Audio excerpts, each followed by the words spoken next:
Bagi yang sudah berjalan, ternak ayam kampung sebetulnya sangat-sangat mudah teman-teman. Meskipun pada dasarnya banyak sekali dari peternak pemula atau bahkan calon-calon peternak ini merasa bahwa ternak ayam kampung itu ribet, susah, rumit, dan lain sebagainya. Yang penting teman-teman harus kuasai prinsip beternak itu jangan membuang-buang waktu, jangan membuang-buang tenaga. Kita optimalkan kesehatan daripada ayam ketika ayam-ayam kita lahap untuk memakan pakan apapun yang kita berikan pada mereka. Tentu saja itu sudah menunjukkan bahwa ayam kita pasti sehat. Sehingga kalau sudah begini, ayam sehat, ya cepat besar, kemudian seandainya kita sudah masuk masa panen, kita akan mendapatkan hasil. Jadi apalagi yang kita pikirkan? Halo, selamat sore sahabat ternak rumahan semua. Assalamualaikum warahmatullahi wabarakatuh. Apa kabar Anda hari ini? Mudah-mudahan kami berharap teman-teman sekalian senantiasa diberikan kesehatan serta keselamatan. Amin. Teman-teman dan sahabat semua, pada video kali ini kita akan sharing santai kembali membahas seputar ternak ayam. Bagaimana sih agar peternakan kita bisa bertahan kemudian dengan hasil yang lebih optimal. Sambil sharing-sharing santai melihat perkembangan daripada ayam-ayam yang berada di kandang Jadi Sultan TV ya teman-teman. Kita tidak boleh sepaneng, kita di sini belajar bersama ya. Pembahasannya tetap saja ya mengenai seputar peternakan ayam. Bagaimana sih caranya supaya kita bisa beternak dengan nyaman, dengan hasil yang optimal, dengan cara yang lebih mudah, dengan cara yang lebih simpel dan tidak membuang-buang waktu serta tenaga. Namun seperti biasa, sebelum kita lanjut ke videonya, terlebih dahulu kami akan selalu mengingatkan bagi teman-teman yang memang baru menemukan channel ini ya. Silahkan yang memang berkenan untuk subscribe, silahkan subscribe, kemudian aktifkan juga tombol lonceng notifikasinya. No, I don't think so. Tujuannya agar teman-teman dan sahabat semua nantinya bisa menerima notifikasi atau pemberitahuan video-video terbaru dari channel Jadi Sultan TV. Bagi yang sudah subscribe, kami ucapkan ribuan terima kasih. Terus dukung kami dengan cara klik tombol like, serta bagikan video ini kepada kerabat, sahabat, atau saudara kalian semua di sana. Supaya nanti mereka juga bisa mendapatkan manfaat dari apa yang kami sampaikan melalui video ini. Baik teman-teman, kita lanjut. Salah satu keluhan ataupun kendala yang biasa dihadapi oleh pemula peternak adalah keterbatasan kandang dan juga modal.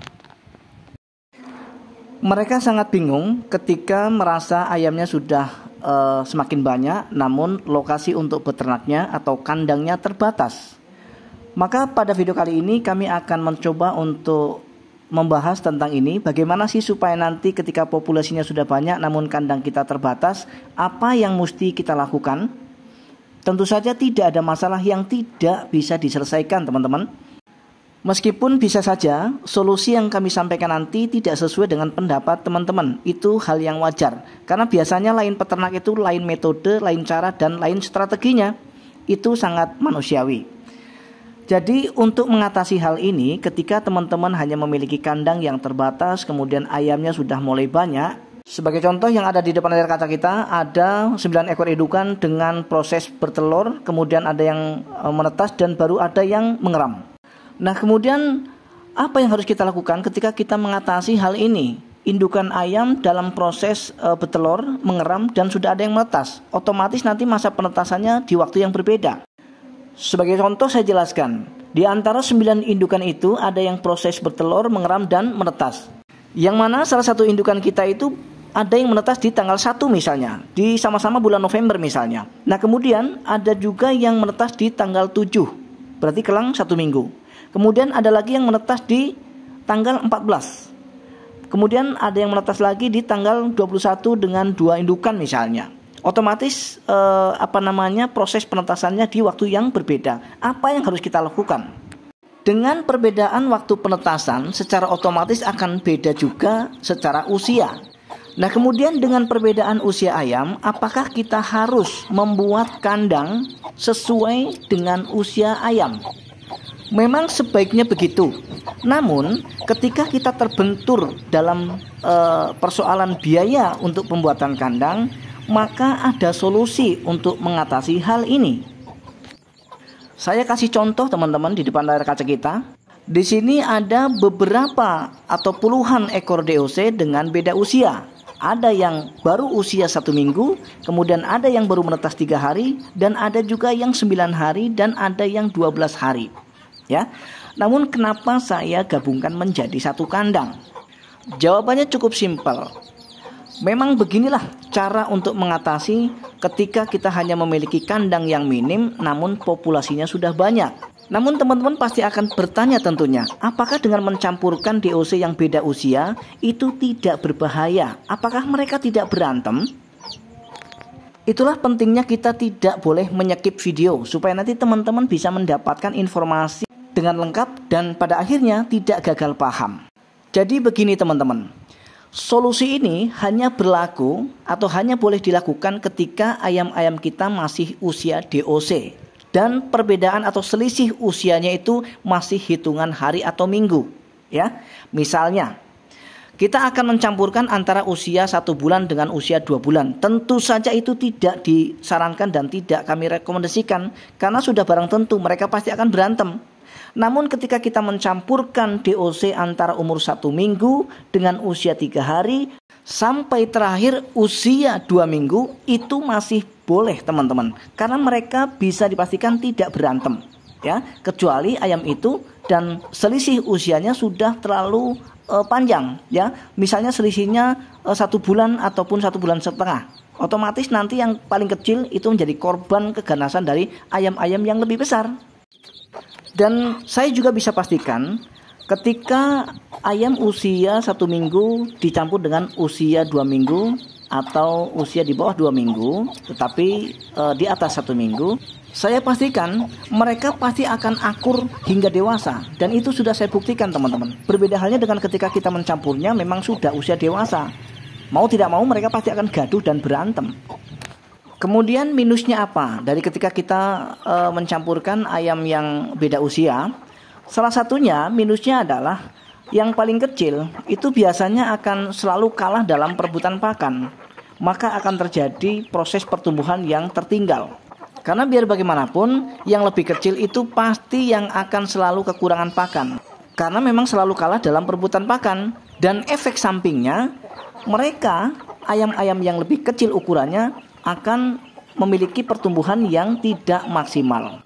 Namun dari segi keuntungan daripada ketika kita mencampurkan ayam beda usia itu ya kita bisa hemat di biaya kandang.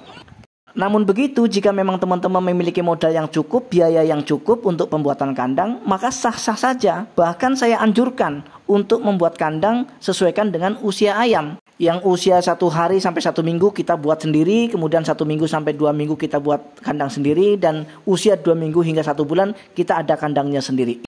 Sekali lagi itu jauh lebih bagus teman-teman, jauh lebih bagus. Namun keadaan kita terkadang berbeda. Karena ternyata memang masih banyak sekali pemula peternak yang modalnya hanya pas-pasan. Maka ketika kita hanya memiliki modal yang pas-pasan untuk pembuatan kandang, silahkan terapkan cara ini. Ini sepertinya efektif menurut kami. Jadi ternak itu sebetulnya mudah dan tidak ribet, maka jangan dibuat susah dan jangan dibuat ribet. Ya, sesuaikan dengan kemampuan kita masing-masing. Yang paling penting sebetulnya bagaimana cara membuat ayam-ayam ini tetap sehat ya. Kita hitung dari usia 0 hingga usia panen. Karena akan sia-sia dan percuma saja ketika kandang sudah kita siapkan sedemikian rupa ya, mewah, kemudian sesuai dengan usia, kita sudah habiskan modal banyak untuk pembuatan kandang, namun kita minus pada perawatan. Itu sama saja omong kosong teman-teman. Artinya hasil kita pasti tidak akan pernah maksimal kalau seperti itu caranya. Yang paling penting dalam beternak adalah kuncinya itu kita menguasai proses teman-teman. Kalau masalah hasil itu akan mengikuti proses kita. Jika proses kita adalah proses yang baik, yang maksimal, insya Allah hasil kita pasti akan baik dan maksimal juga teman-teman. Kemudian poin yang kedua teman-teman, perihal pakan. Pengalaman membuktikan termasuk tetangga sebelah, itu mereka beternak tidak mau ribet. Memang betul, pakan ketika kita beli dari pabrikan itu kualitasnya sudah tidak diragukan lagi untuk pertumbuhan daripada ayam-ayam kita. Namun ketahuilah teman-teman, di balik pertumbuhan yang maksimal dan bagus, apakah ketika hitung-hitungan kita akan mendapatkan untung yang maksimal juga? Tentu saja menurut pengalaman kami jawabannya tidak teman-teman.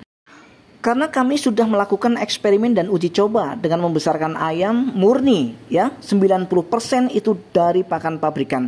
Dan hasilnya teman-teman dan sahabat semua itu sangat mengenaskan.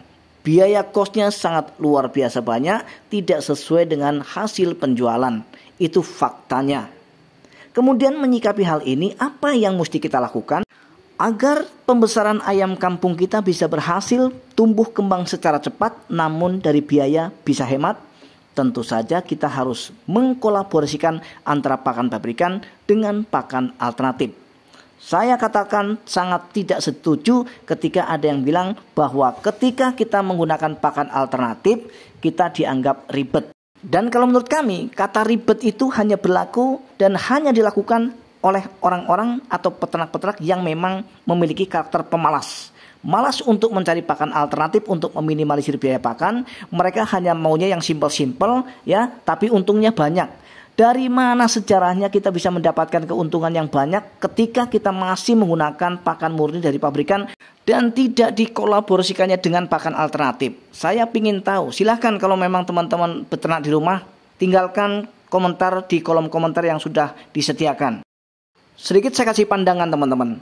Jika di wilayah kita ada peluang kita untuk mendapatkan pakan gratis yang nutrisinya bagus untuk ayam dan bisa meminimalisir serta menekan biaya pakan dengan tidak mengurangi kualitas pertumbuhan daripada ayam, kenapa kita tidak memanfaatkannya? Bukankah ini namanya sebuah kebodohan besar ketika kita tidak mau memanfaatkan sumber pakan yang memang bisa kita dapat dengan gratis, dengan nutrisi bagus, dan bisa kita dapat dengan mudah.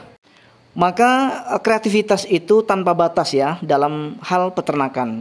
Baik teman-teman, terlalu panjang memang durasi pada video kali ini. Namun dengan panjangnya video mudah-mudahan panjang juga ilmu yang bisa kita dapat dari pembahasan kita kali ini. Sekali lagi kami di sini bukan bersifat menggurui karena kami juga bukan guru. Namun kita akan tetap sharing-sharing santai seputar ilmu yang bermanfaat tentang peternakan ayam kampung. Akhirnya kita harus akhiri video ini. Mudah-mudahan video kali ini adalah video yang bisa menginspirasi serta bermanfaat.